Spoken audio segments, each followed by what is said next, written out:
you keep ramping the capability of the AI to find solutions to reducing a loss function, and you keep driving towards being able to control exactly which behaviors you like or not, that combination is extremely dangerous. I really don't see how that doesn't eventually end in tears.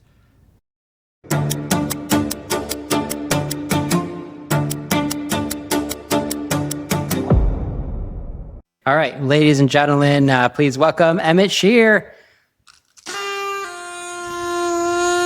Hello. Howdy, Emmett. Welcome to the If Anyone Builds It, Everyone Dies party. I'm glad to be here, I think.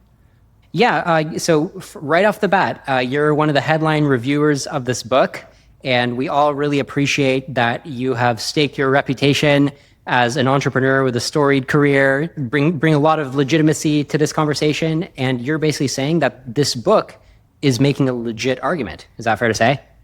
Yeah, I think this book is making a very legitimate argument. It's almost, to me, the baseline argument. Like, if you're thinking about AI safety, you have to grapple with, like, why isn't this true? Like, because this is sort of the default case. If you go down you sort of go with the standard set of assumptions about AI, this is what winds up, the book basically describes what winds up happening. You build a system, you connect it to some goal, you ramp up its capabilities against that goal. Eventually, the results of that as it gets smarter and smarter are potentially very dangerous. And that's like, to me, that's always seemed very obvious, but it's not necessarily obvious if you haven't thought about it a lot. And I think the book does a really good job of sort of walking you down, given these sets of assumptions, this bad thing is very likely. Yeah, I think we're on the same page. I think you'd probably agree with my characterization that the book just takes just a few simple building blocks and it puts them together, and it's kind of simple logic why it becomes very scary, but it's just like the act of putting together those building blocks just has no analog in nature, so people just don't really think to put it together, and that's kind of why Eliezer Yudkowsky is kind of a genius for focusing on it. Yeah, I mean, I think in a way, it has a really clear analog in nature, which is like humanity itself. Like if you're some other non-human animal, humanity itself looks a lot like Foom, right? It looks a lot like an AI suddenly, this thing that is basically similar to you and has basically the same capabilities as you, suddenly starting to self-improve and becoming much, much more capable very, very quickly. And suddenly your entire world gets turned inside out in ways you can't even possibly anticipate. It's different than that, but it's also like it's not totally different from that. It's a similar kind of thing. Exactly. Yeah, I agree with that analogy. And just to reiterate, I think you're going on this path, which I agree with, which is like the level of character assassination that is happening within the tech community or tech Twitter, where people are trying to say like, oh, everybody who thinks doom risk is high, or, everybody dying risk is high. Everybody who thinks that, it's just like they're all this type of person. Like they don't really understand AI. They're just pessimists. They've never built anything themselves. Like everybody's like go-to character assassinations. And would you agree that those are just like not fair at all? I think that I would say the root of my disagreement with Eliezer is to some degree about an engineer's mindset versus a scientist's mindset. So I think in some sense, my background is much more engineering, and I do disagree. I think that is the root of the disagreement. And the arguments are valid. Like you have to grapple with it. You have to say which of these, if you want to disagree with it, you have to say which of these suppositions do you disagree with.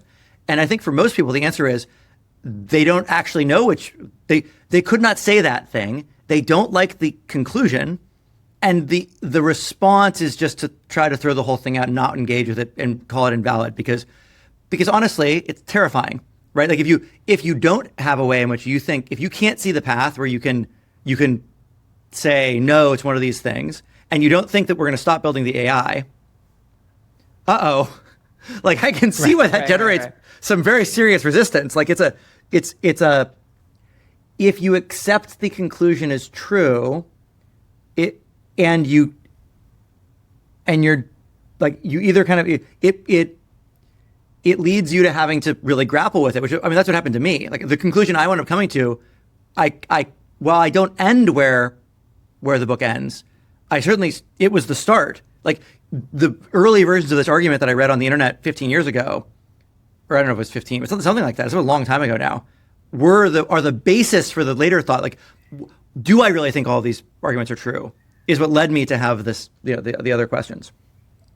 Yeah, exactly. I think that's worth recapping for the viewers because it's a very interesting position, where maybe you get off the doom train compared to me and Eliezer at a certain stop. But to reiterate, you're basically saying that Eliezer is laying out very valid problems in like a pretty simple way that's hard to disagree with. Problems such as instrumental convergence, right? Orthogonality. These are kind of like core principles. Right. And you're like, you don't get off those stops on the doom train. The only time where you start diverging with Eliezer is you basically have your ideas about like what a solution looks like, right? That's where you diverge. Yeah, I guess you could say that. I guess you also could say is I don't believe the orthogonality thesis. I think, or rather, I believe in a nuanced version of it, which is that, well, every possible combination of goals and world model are theoretically possible. Like for a moment, they are not. They don't stay that way in a self-consistent way. Eventually, the reality will disagree with you, and you can choose not to update. Of course, you can be a non-Bayes optimal learner. You can make mistakes and not update your world model, and in that case, you will do. Then you can go to pursue those things, but you will, in some sense, you're not self-consistent anymore. And that becomes its own kind of problem. And I guess you could summarize that position if you were to really just sort of turn into a slogan. Goals are just another kind of belief. And I literally been arguing with Eliezer about this for the past couple of days on the internet. But I think that's where I disagree with. That's where I get off the train. Is that I think that goals themselves are a kind of belief that are inferable from reality and are inferred from reality.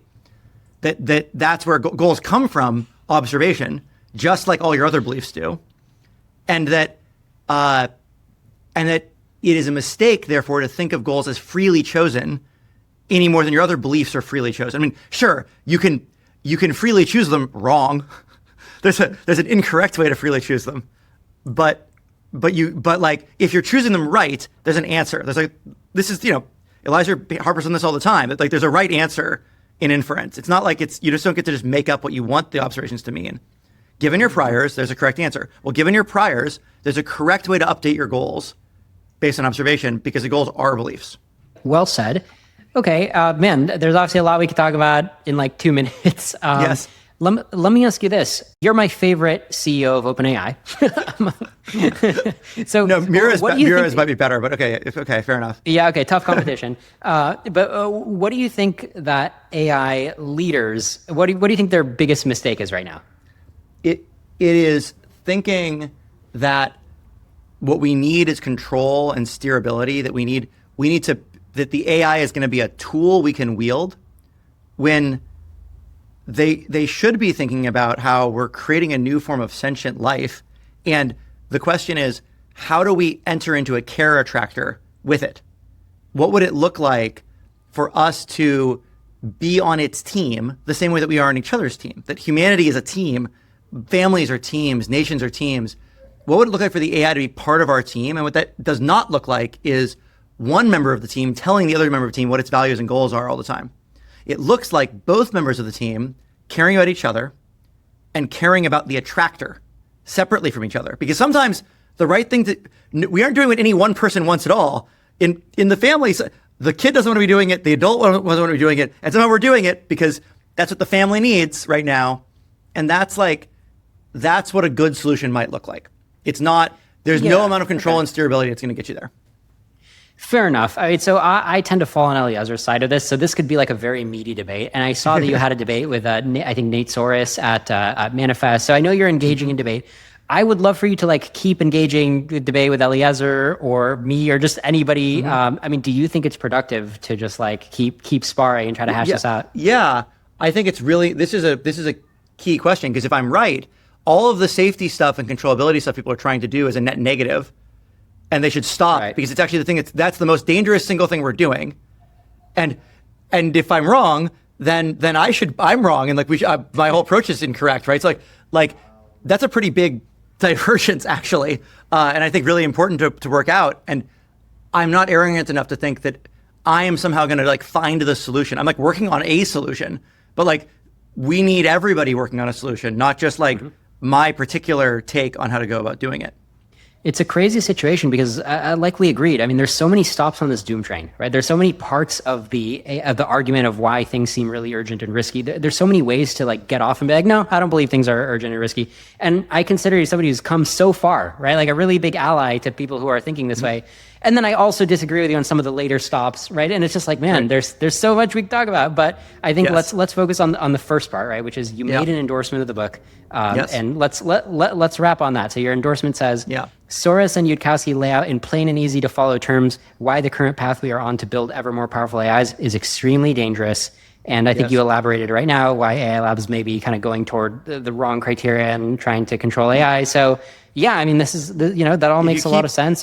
If you keep ramping the capability of the AI and the capability of it to basically go to find solutions to reducing a loss function, and you keep driving towards being able to control exactly which behaviors you like or not, that combination is extremely dangerous. I like really don't see how that doesn't eventually end in tears, very short-lived tears potentially. And so I think that, and the book basically lays out why you shouldn't do that. Exactly what kind of things happen when you try to go down that path. Totally. Okay. So as a call to action, do you think it would be productive for this book to basically move the Overton window and have a lot of people talking about these ideas? Yes. That's why I gave the endorsement, because even though I disagree, like it is, you have to grapple with this question. You should come to your conclusion why this is right or wrong, but it's not something that should be, you can dismiss as it's not an easy question to answer. It took me multiple years of really thinking about it before I had any kind of coherent belief one way or another about what might be wrong about the argument. Great. Well, you yourself are a big Overton window mover on the subject. So thank you for that. And thanks for coming to this party. Yeah. Thanks for having me.